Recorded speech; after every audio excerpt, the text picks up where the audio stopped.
മനുഷ്യന്റെ നട്ടല് ഒരു ആന്റന പോലെയാണ്. നിങ്ങൾ ശ്വസിക്കുന്ന ഓരോ ശ്വാസവും അതിലൂടെ സഞ്ചരിക്കുന്ന സിഗ്നൽസ് ആണ്. നൗ നിങ്ങളുടെ മനസ്സിൽ ഉടലെടുക്കുന്ന ഏതൊരു ചിന്തയും ഏതൊരു ഇമോഷനും മനസ്സിലുള്ള ഏതൊരു ആഗ്രഹത്തെയും പ്രപഞ്ചത്തോട് കമ്മ്യൂണിക്കേറ്റ് ചെയ്യാൻ, പ്രപഞ്ചവുമായി സംസാരിക്കാൻ ഉപയോഗിക്കേണ്ട ടൂളും നിങ്ങളുടെ നട്ടൽ തന്നെയാണ്. പണ്ടത്തെ കാലത്ത് പ്രപഞ്ചത്തിൽ ഒളിഞ്ഞിരിക്കുന്ന രഹസ്യങ്ങളെ അറിയാൻ വേണ്ടിയിട്ടാണ് യോഗികൾ ഈ ഒരു മെത്തേഡ് ഉപയോഗിച്ചത്. പക്ഷെ ആ ഒരു ലെങ്ത്തിലേക്ക് നമ്മൾ പോകേണ്ട ആവശ്യമില്ല. പകരം അവരവരുടെ മനസ്സിലുള്ള ചിന്തകളെയും ഇമോഷൻസിനെയും പ്രപഞ്ചവുമായി സംസാരിക്കാൻ ഒരു റിവേഴ്സ് മെത്തേഡാണ് നമ്മൾക്ക് ആവശ്യമായിട്ടുള്ളത്. അതിൻ്റെ പേരാണ് സ്പൈൻ ബ്രെത്ത് മെഡിറ്റേഷൻ. ഹിന്ദുവിസത്തിലുള്ള മിക്ക ദൈവങ്ങളുടെയും പെയിൻറ്റിങ് എടുത്ത് നോക്കുക, അല്ലെങ്കിൽ അവരുടെ ഏതെങ്കിലും ലേറ്റസ്റ്റ് ആയിട്ട് നമ്മളിപ്പോൾ ക്രിയേറ്റ് ചെയ്തുകൊണ്ടിരിക്കുന്ന പല ആർട്ട് ഫോംസ് എടുത്ത് നോക്കുക. അവരുടെ എല്ലാം തലയ്ക്ക് പിന്നാലെ ദർ ഈസ് ആൻ ഓറ, ഒരു വലയം ഉണ്ടാവും.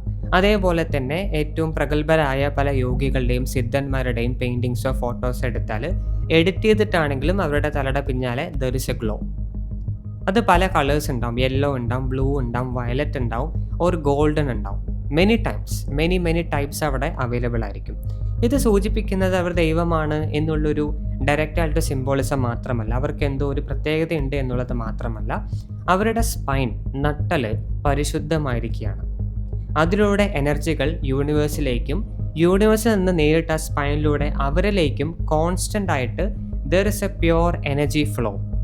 എനർജികൾ ഇങ്ങനെ സഞ്ചരിച്ചു കൊണ്ടേയിരിക്കുന്നുണ്ട് എന്ന് സൂചിപ്പിക്കുന്ന ഒരു പോയറ്റിക് സിംബോളിസമാണ്. നമ്മൾ മാർക്ക് ചെയ്ത് വെക്കുന്ന പോലെ കാണുന്നവർക്കറിയാൻ വേണ്ടി നമ്മൾ അവിടെ സൂചിപ്പിച്ച് വെക്കുന്നതാണ് ആ ഒരു ഓറ.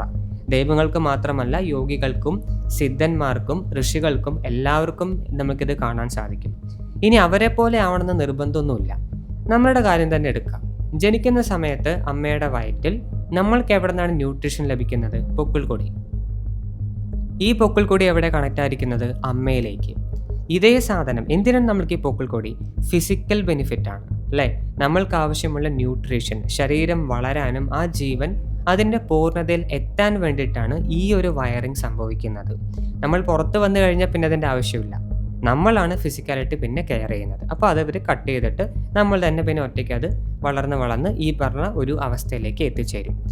എന്നാണോ ഒരു മനുഷ്യൻ്റെ ഫിസിക്കൽ ആവശ്യങ്ങൾ അവസാനിക്കുന്നത്, ഭൗതിക ലോകത്തുള്ള ബാഹ്യ ലോകത്തോടുള്ള അട്രാക്ഷൻ കുറയുന്നത്, അന്നു മുതൽ നിങ്ങൾ യൂണിവേഴ്സായിട്ട് കണക്റ്റ് ആവാൻ ആരംഭിക്കും. അപ്പോഴാണ് നിങ്ങളുടെ സ്പൈൻ, ഞാൻ ആദ്യം പറഞ്ഞ പോലെ, ഒരു ആൻറ്റിന രൂപത്തിൽ, സാറ്റലൈറ്റ് ഡിഷിൻ്റെ രൂപത്തിലേക്ക് കൺവേർട്ട് ആവുന്നത്. ഇതിനെയാണ് ഇൻറ്റ്യൂഷൻ എന്ന് പറയാം. നിങ്ങൾ ശ്രദ്ധിച്ചിട്ടുണ്ടാവും, പല കാര്യങ്ങളും നിങ്ങൾക്ക് നേരത്തെ അറിയും.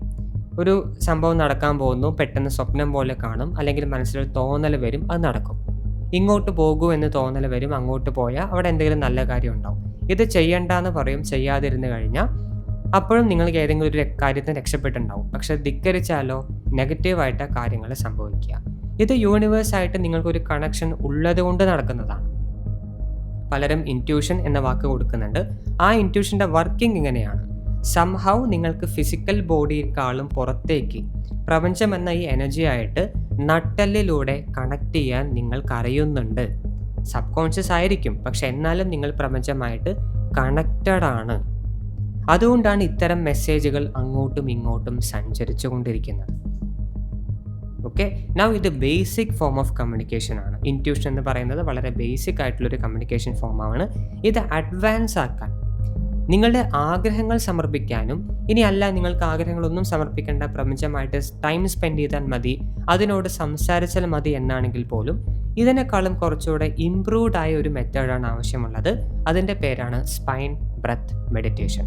നിങ്ങളുടെ നട്ടലിനെയും സ്വാഭാവികമായി നടക്കുന്ന ബ്രീത്തിങ്ങിനെയും യോജിപ്പിച്ചുകൊണ്ട് ചെയ്യുന്ന ഒരു പ്രത്യേക യോഗ വിദ്യ. അതെങ്ങനെ ചെയ്യണമെന്ന് പഠിപ്പിച്ചു തരാം.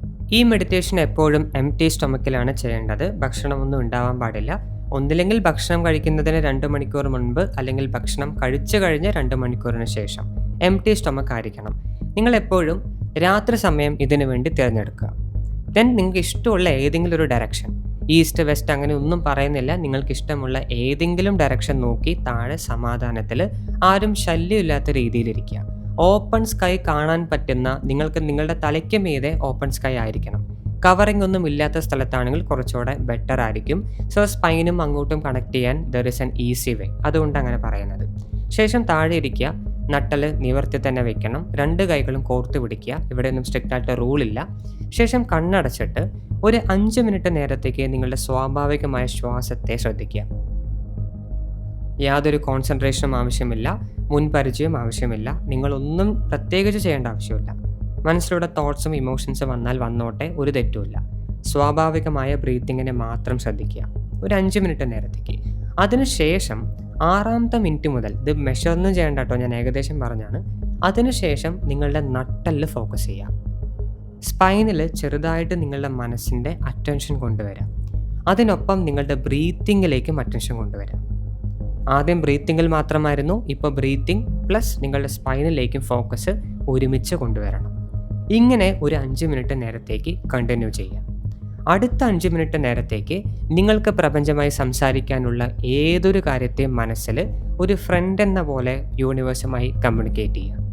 വാട്ട് എവർ, വെറുതെ സംസാരിച്ചിരിക്കാം, ഡിസൈഴ്സിനെ കുറിച്ച് പറയാനാണോ പറയാം, ഡിസൈഴ്സ് ഡിലേ ആവുന്നുണ്ടോ അതിനൊരു ആപ്ലിക്കേഷൻ സബ്മിറ്റ് ചെയ്യാം, ഇതിങ്ങനെ ആവുന്നു, ഗീവ് മീ സം സൈൻ, എന്തെങ്കിലും ഒരു മെസ്സേജ് തരൂ, എന്തെങ്കിലും ഒരു പ്രോഗ്രസ് കാണിച്ചു തരൂ.